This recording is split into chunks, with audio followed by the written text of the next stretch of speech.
talvez você nem perceba, né? Mas você já está participando de uma maneira ou outra deste universo da inteligência artificial. Sim, a oferta de produtos que você recebe aí no seu celular, por exemplo, tem muito base na inteligência artificial. Nós vamos trazer essa discussão hoje para o rumo certo.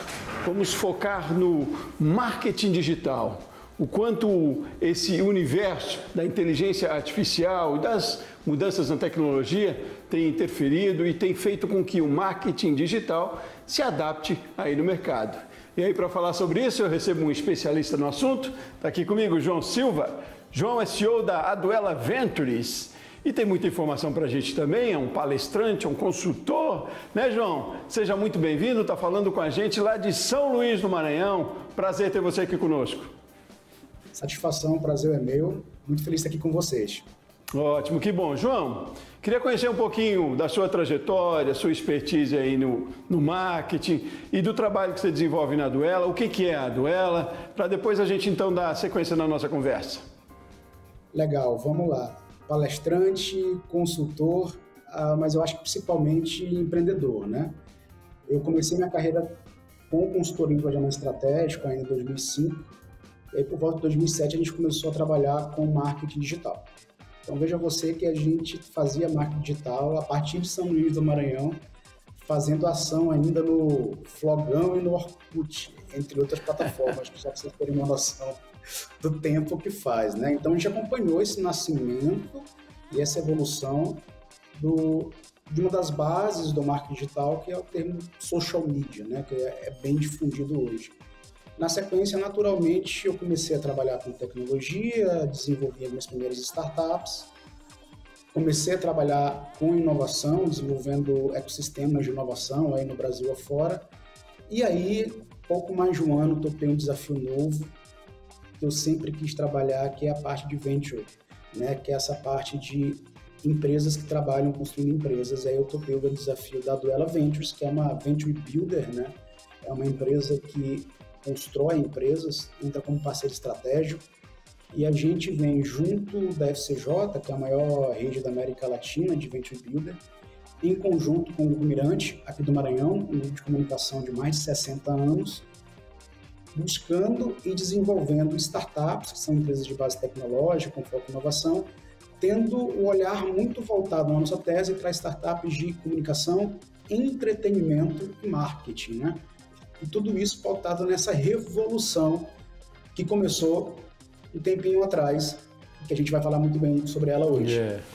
E que é muito móvel, né, João? Muda a cada segundo, eu imagino quantas ferramentas e quantos elementos que a gente tem aí para se construir marketing, para falar de comunicação hoje em dia, né?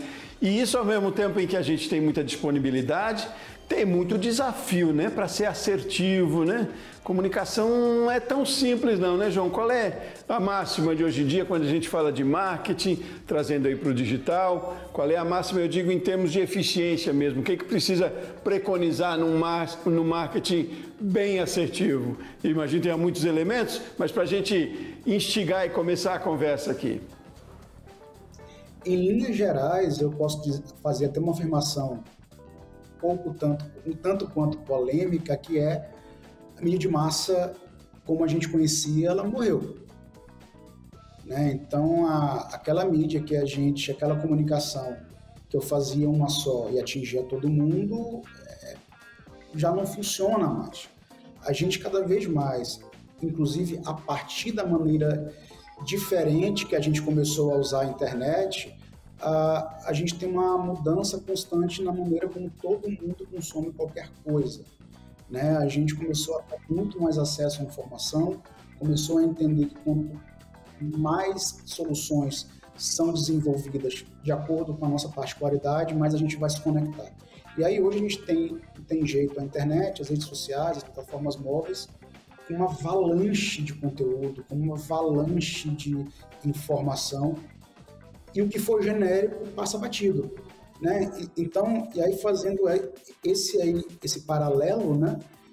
Antes, se eu pego a mídia de massa como era 20, 30 anos atrás, eu coloco hoje, é algo genérico.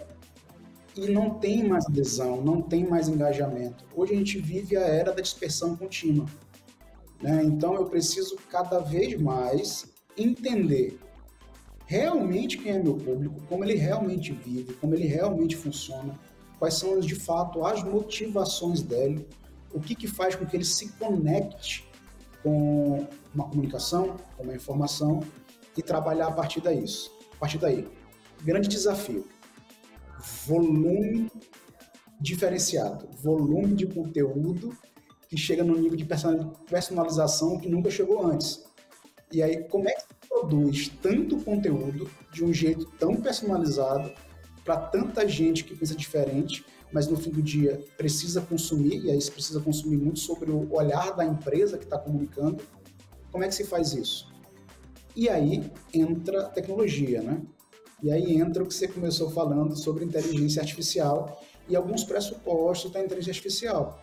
Então, uma das maiores discussões que vem acontecendo no mercado nos últimos 5 anos, mesmo antes da pandemia, é personalização em massa.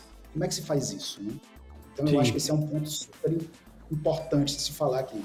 Sim, sim, não, interessante. Mas então, por onde começa isso? A gente trabalha muito aqui, tem discutido muito aqui também a Lei Geral de Proteção de Dados, né, que é talvez um elemento ali, uma ferramenta, né, para se começar esse trabalho mais personalizado, a partir da identificação lá do meu cliente. Mas, ao mesmo tempo, há uma questão legal nisso, né, que precisa ser legal, não pode ser invasivo, enfim, tem várias regras também, tem questões até jurídicas nesse processo todo, né, João? Mas eu digo de forma inteligente, então, como se consegue fazer esse uso dos dados que a gente tem hoje e nem se dá conta que distribui isso de forma, ou fornece isso de forma quase que automática no dia a dia, no consumo da gente, né?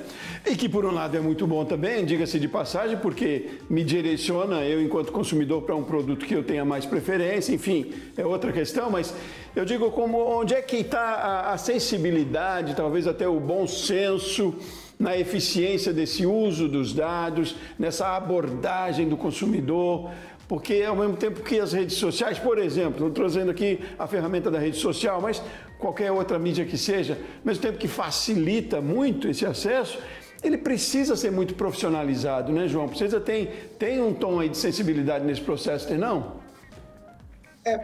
A gente evoluiu num ponto que a gente sai da casa do bom senso e entra para o tom legal, né? E você traz isso quando você traz LGPD. E a gente tem outros tipos de regulamentação. A gente tem 2 markets hoje vigentes, o marketing da permissão e o marketing da invasão. A marketing da invasão, não precisa explicar muito, é o que a gente chama de spam, né? Comumente. Alguém pegou os meus dados sem que eu fornecesse e comece a me oferecer coisa que eu não pedi, que eu não estou encaixado. Além de ser completamente legal, também é contraproducente, né? Falando de performance. Enquanto isso, eu tenho do outro lado o marketing de permissão, que tem a ver que eu, enquanto consumidor, eu, enquanto usuário, em algum momento fui impactado ali por algum tipo de ação, seja ela de uma propaganda no Google através de AdWords, seja de uma ação de um evento que eu achei interessante, ou de um material rico como um e-book ou um vídeo que eu achei interessante, lá eu deixei meus dados para eu consumir aquele conteúdo, eu dou um sinal verde para essa empresa, para que eu quero receber esses conteúdos, me interessa saber mais sobre isso, até para eu conseguir entender um pouco melhor a minha própria necessidade, para que eu defina se eu vou consumir ou não. E aí, quando eu entro no marketing de permissão, eu estou falando de um marketing que entra no universo de marketing de alta performance. E todas essas palavrinhas aqui estão incluídas dentro do marketing digital, né? Eu tenho o que a gente chama de boca de funil, né? E aí tem hoje, e aí falando um pouco mais de tecniquez, né? A gente tem o que a gente chama de funil de venda, né?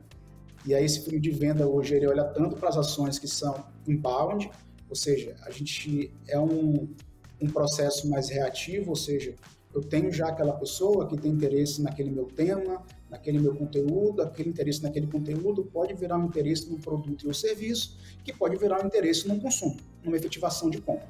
Sim. Enquanto isso, eu também tenho junto ali do outro lado o outbound marketing, que é um marketing mais ativo, onde eu vou atrás de maneira direta e entro em contato com esses possíveis consumidores e todo mundo cai nesse fluxo.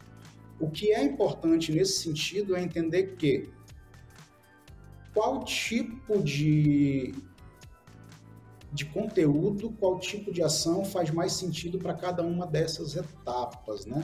E aí, quando a gente fala de digital, a gente está falando, beleza, como é que eu acho as pessoas que são mais interessantes para cada uma dessas etapas, usando esse grande potencializador, esse grande catalisador, que mudou completamente o jogo, chamado marketing digital, que cresceu escorado na internet. E aí, eu acho que um ponto super interessante de trazer para cá, o Google, ele tem um lançamento ali, eu acho que em 2012, que é ZMOT, Momento Zero da Verdade, né? Isso é uma sigla em inglês, onde ele faz o mapeamento da jornada de consumo. Sim. Né? A Procter & Gamble, junto com a Saat, já tinha feito esse mapeamento de consumo para o varejo, né? Antes da internet, que é como que era o consumo antes da internet. A gente, por alguma maneira, era provocado ou sentia a necessidade de comprar algo, a gente ia atrás de alguma informação, algum panfleto, algum folder, o que passava na TV, a opinião de uma ou duas pessoas que a gente sabia que tinha consumido, e ia na loja. Na loja a gente tinha primeiro momento da verdade, que era a decisão, se eu ia comprar ou não aquele produto que eu fui provocado, se eu ia comprar um outro produto semelhante, ou se sequer eu ia comprar ou não. A partir daí eu tinha um segundo momento da verdade, que é o uso daquele produto. E aquela experiência positiva ou negativa ia virar uma influência negativa ou positiva para a próxima pessoa que entrasse nessa jornada de compra. A internet, ela mudou esse jogo. O que a gente faz hoje quando tem uma dúvida sobre qualquer coisa, né? E aí não só o produto e o serviço, né? Se eu falasse, esse papo fosse 10 anos atrás, eu ia falar quase que exclusivamente buscadores, né? Hoje não, hoje tu vai no buscador, como o Google, tu vai no grupo de WhatsApp, tu vai no Instagram, no LinkedIn, qualquer outra rede social. E desde 2008, pra você ter noção, toda compra que é feita na internet, quase 80% da decisão de compra via de algum tipo de influência vinda da própria internet, através dessa hiperconexão que a gente tem hoje, que começou a acontecer com mais força ali a partir de 2005, né? E aí, nesse momento de busca, o Google deu o nome de momento zero da verdade, não é mais o primeiro momento da verdade, é o momento zero, porque a decisão de compra ela foi deslocada para esse momento. Sim. E aí a gente tem um fenômeno que a gente sempre está adiantando a vida, né? Uhum. Hoje a gente não tem mais tempo ocioso, a gente está com o smartphone na mão, e aí a galera que, porventura, for assistir a gente no momento que está ali no carro esperando o filho para pegar na escola, ele está adiantando a vida dele consumindo esse conteúdo enquanto assiste a gente e aprendendo. Né? Mas esse exemplo serve para lista de compra, resolver algum problema. Então, a gente não tem mais uma espera ociosa. E aí a gente tem os aspectos negativos disso, eu acho que a gente não vai discutir negativo, mas o aspecto positivo para o tema que a gente está tocando tem a ver com marketing digital. Sim. Então, o marketing digital, ele parte dessa premissa, da maneira como a gente consome, e isso muda completamente o jogo para as empresas desse segmento. E para as empresas também, que não são do segmento de marketing, mas que precisam ter marketing. Hoje, uma empresa sem marketing de vendas não faz nada. Não, ótimo. João, vamos fazer uma paradinha rapidinho, tomar uma aguinha e vamos continuar nessa conversa. Okay. Eu tenho muito mais de dúvidas aí para tirar com você. Futuro, né? Inteligência artificial, como eu fiz referência lá no início. Essa questão de aproximação ou personalização, como você disse, cada vez mais necessária, mas ao mesmo tempo a gente trabalha com plataformas automatizadas de marketing. Quero contrapor isso, você me dizer qual é as tendências que a gente tem aí pela frente também. Vamos fazer um intervalo rapidinho, João, a gente volta na sequência já, tá bom? Maravilha. Maravilha, você de casa também, aguarde com a gente, Rumo Certo volta em instantes.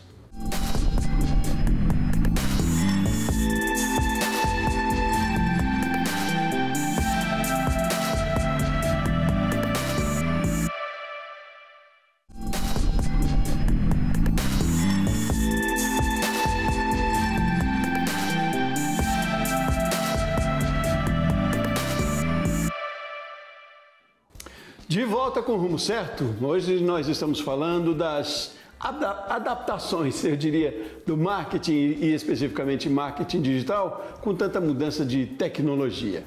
Para falar sobre isso, já conversamos no primeiro bloco e continuamos agora. O João Silva, João CEO da Aduela Ventures, está falando com a gente lá de São Luís, do Maranhão. Tem muito conhecimento, é professor, palestrante, consultor. João, um bloco só para falar do seu currículo aí. Vamos lá, vamos seguir na conversa. Mas é isso, é bom. Por isso você está aqui com a gente para trazer conhecimento para quem está em casa também, para quem está lá nas suas empresas também. E, João, a gente terminou o bloco anterior falando de futuro, né? O que se espera aí quando a gente fala de marketing digital, diante de tanta tecnologia que muda a cada instante, da inteligência artificial. E tinha um questionamento que eu fiz com você também aí, de como a gente concilia ou equilibra, eu diria, essa necessidade de cada vez mais, apesar de ser pelo digital, de cada vez mais uma aproximação, personalização com o cliente. E, ao mesmo tempo, a gente tem plataformas que nem falam com o cliente, né? Os tipos de marketing aí, programático, como se diz, me diga o que é, dessas plataformas automatizadas também. Enfim, vamos trazer tudo isso para esse caldeirão de agora. Começa por aí, João. Me fala dessas plataformas. Como é que se dá, então, essa eficiência? A gente trabalhando com automatização, é possível? A automatização dá uma ideia de afastamento, né? Como é que é? Veja, eu sou um grande entusiasta da tecnologia, né? Sempre fui, assim. Mesmo porque eu sou apaixonado por estratégia, né? Então, trabalhar com estratégia sempre definiu minha carreira. E não tem como trabalhar estratégia hoje sem tecnologia. E aí, quando a gente entra para mídia programática, né? Que a gente entra para trabalhar muito mais assertivo, basicamente sem interação humana, a gente está falando, na verdade, de eu tenho mais performance quanto mais eu conheço melhor o meu público, né? Porque tem a ver com quem é o público, como é que eu segmento melhor esse público, qual é o estilo de vida dele, como é que isso se traduz em dados e como é que a máquina vai entender esses dados e como é que essa mídia vai ser entregue cada vez melhor para esse público. Esse é um ponto que ele está cada vez mais em evolução. Eu não tem nem muito o que falar sobre isso, porque ele é quase muito racional, assim, muito deparo. Agora tem algo que está pegando muito agora, que tem a ver sobre automação de conteúdo, né? Eu estou falando de automação de escrita de texto, eu estou falando de automação de produção de layout digital, seja ele imagem e até vídeo, tá? Uhum. E isso gerou um boom muito maior, obviamente, depois da explosão do queridinho do momento chamado ChatGPT, né? E aí tem o ChatGPT que trabalha muito com texto, a gente tem o Midjourney que está bombando dentro do Discord, que trabalha com imagem e faz a criação total, mas eu vejo mesmo assim com bons olhos. Por quê? A indústria, essa indústria que a gente está, ela tem um grande problema. Às vezes, eu tenho que criar um conteúdo diferente de acordo com o momento que esse meu possível comprador ele está no meu funil. Então, se ele está lá no comecinho da nossa relação de conectar com o nosso conteúdo, é um conteúdo. Se ele desce um pouquinho, já tomou consciência que ele tem aquele problema, que ele precisa resolver, a gente pode ajudar, e aí eu estou falando de uma empresa que está vendendo, né? É um outro conteúdo. Se ele está ali no finalzinho, vai entrar numa negociação, é um outro conteúdo. E aí eu estou falando isso daí de um canal. Uhum. Então, imagina que se eu saio do Instagram, vou pro LinkedIn, é a mesma coisa, mas com 3 níveis, pelo menos, de conteúdos diferentes.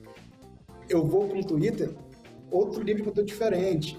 Eu vou para uma TV, para um cinema, e aí eu entro aqui nos 19 canais de crescimento, né, da publicação Tração, que trabalha vários canais diferentes.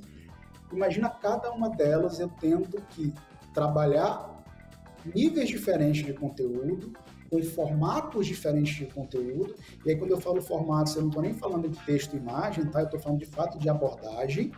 Imagina fazer isso em vários canais, que muda de acordo com o momento que o meu usuário está no funil e personalizando para vários públicos diferentes que compram o mesmo produto por motivos diferentes.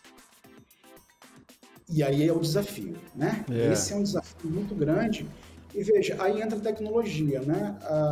É um trabalho hercúleo, né? A gente acha que criatividade é simplesmente aquele dom divino que eu acordei, olhei para o céu, pensei nas coisas mais incríveis, transformei em conteúdo e publiquei. Não.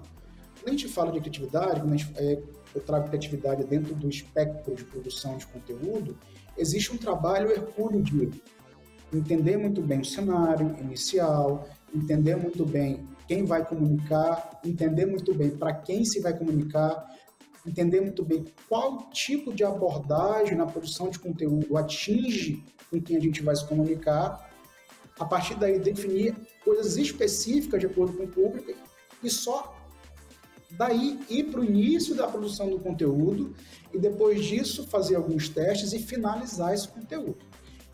Então, quando a gente fala nessa diversificação de conteúdo com esse volume, com essa precisão, não tem como não fazer isso sem tecnologia. Não, é muito profissional, né, João? Tem muita gente capacitada, como tem o trabalho que vocês desenvolvem, mas a eficiência, ela está muito ligada ao profissionalismo disso também, né? Porque a gente é levado a confundir a facilidade com eficiência. Nem tudo que é tão fácil sai tão bem, né? Mas eu queria trazer, João, um pouquinho isso para o nosso universo aqui, o universo de micro e pequenos empreendedores, porque também isso exige, além de toda a criatividade, conhecimento, profissionalismo, exige investimento também, né? Mas é possível a gente começar de alguma maneira, ou pelo menos ficar antenado no que é preciso fazer, no que é possível fazer de alguma maneira, né? João, quero trazer uma suposição aqui. Imagine eu lá, microempreendedor, pequeno, tenho um salão de beleza, tenho sei lá, enfim, uma padaria. E eu quero trabalhar mais com marketing digital mais assertivo. Quero fazer isso de forma diferente, eu não tenho condições de contratar uma duela por hora. Ou, enfim, outras empresas que a gente tem no mercado. E aí, João, usando daquela questão lá do bom senso, da coerência e da eficiência, por onde a gente pode começar para que também não se cometa erros aí, considerando as facilidades que a gente tem das ferramentas disponíveis? Olha só, tem plataformas legais que funcionam bem, principalmente para começar. Empreender no fim do dia é sobre aprender, né? Então, um micro pequeno que vai começar a lidar com esse mundo, ele vai aprender no processo. E aí, quando eu estou falando aqui de produzir conteúdo, vamos falar de uma coisa simples, que é produzir arte para a rede social. A gente tem um grande vetor, que é o Canva, né? E aí, só para ficar claro, gente, eu não estou ganhando nada para falar do Canva, mas tem o Canva, que tem muita coisa já pronta, onde o micro e pequeno empreendedor, mesmo sem ser designer, ele vai só adaptar. Ele vai mudar o texto, ele vai mudar uma foto, ele vai mudar uma cor. Diz aí que o Canvas é um programa, né, João? É um software, né? O Canva é uma plataforma, né? Que você entra no Google, digita Canva e você vai entrar lá. Tá. O Canva hoje já tem uma inteligência artificial que já te ajuda a produzir. Você vai falar, como você falou, né? Sou um salão, sou uma padaria. Você vai dizer qual é o segmento que você é, qual o tipo de coisa que você trabalha, e essas plataformas já estão segmentadas. Então, ela já tem coisas ali pré-prontas que, para começar e aprender, o pré-ponto é excelente, de acordo com cada segmento, você consegue fazer, e você pode passar para a sua inteligência artificial. O Canva, por exemplo, ele faz peça para rede social, ele faz apresentações, ele faz até site, você tem noção, eles deram uma evoluída boa agora. Então, tu pode pegar ali algo automatizado e colocar ele para eles fazerem site. A gente tem uma versão brasileira do Canva, que não é uma versão brasileira, é uma ferramenta também incrível, que é a Tracto, é ali de Maceió, meu amigo Paulo, manda super bem, e também segue no mesmo nível, inclusive com automação de peça para o WhatsApp, que é super comum hoje trabalhar essa comunicação via WhatsApp do micro pequeno, né? A gente tem hoje ferramentas super interessantes que muita gente me procura para como é que faz um site? Quero contratar alguém para fazer um site. Cara, tem plataformas com coisas prontas. O Canva tem site, o Tracto tem site, tu tem site pronto num negócio chamado Wisdom, tu pode procurar. Então, assim, tem várias plataformas e tem startups. Sim. Tem um negócio que está bombando agora. Quero trabalhar com influenciadores digitais. Mas influenciador digital é um troço extremamente caro, algo inalcançável. A gente tem plataformas de startups hoje que trabalham intermediando você que é micro pequeno, encontrar um nano ou um micro influenciador na tua região, onde você entra na plataforma, você fala quanto que você tem para investir naquela ação, se você quer um story, se você quer uma postagem, de acordo com o teu segmento, a plataforma vai te dizer qual é o influenciador que é mais adequado, tanto de acordo com o segmento, região e quanto que você tem para investir. E você vai ter um trabalho direto com o influenciador, que também é um influenciador, se tornou um novo canal, né? Não é só mais um produtor de conteúdo independente, não. Já é efetivamente um novo canal dentro de marketing digital, para conseguir alcançar o público, porque eles estão engajando cada vez mais os seus públicos, né? Então, eu acho que tem caminhos interessantes aí, pequeno que acompanha a gente, com coisas prontas, principalmente ligadas a startups. Ótimo. Né? Não, e procurar de forma assertiva, né? É preciso tentar sempre, mas buscar conhecimento, buscar informação, né? Buscar quem saiba. A gente tem ferramentas, muitas, né? Inúmeras aí, como você dizia, para a gente acertar. Não há justificativa para ficar para trás aí, né? João, tinha proposto da gente falar sobre futuro aí, né? Com inteligência artificial, mas o futuro nos rompeu aqui com o tempo, rapaz. Nosso tempo está curto. Isso significa que você vai voltar um outro dia para trazer mais informação para a gente aí, que eu sei que você tem um currículo vastíssimo, como eu disse lá, e essa capacidade aí de colocar de forma tão didática para a gente, tão clara. Então você está convidado para uma próxima vez e a gente vai falar mais de futuro de marketing aí, que é sempre importante, né, João? Aliás, um assunto que não se esgota nunca, todo dia, e tem novidade, e nunca é demais, mesmo que seja repetitivo, falar nisso. É preciso bater nessa tecla porque é importante. Mas por hoje, meu caro, muitíssimo obrigado aqui pela sua participação com a gente aqui. Foi um prazer e um aprendizado conversar com você hoje aí. Sucesso no seu trabalho e, como disse, volte sempre. Sucesso para a gente, eu que agradeço, eu estou aqui à disposição de vocês. Maravilha, foi muito bom. Muito obrigado a você aí que acompanhou de casa, da sua empresa, o Rumo Certo de hoje. Eu volto no próximo programa. Forte abraço e até mais.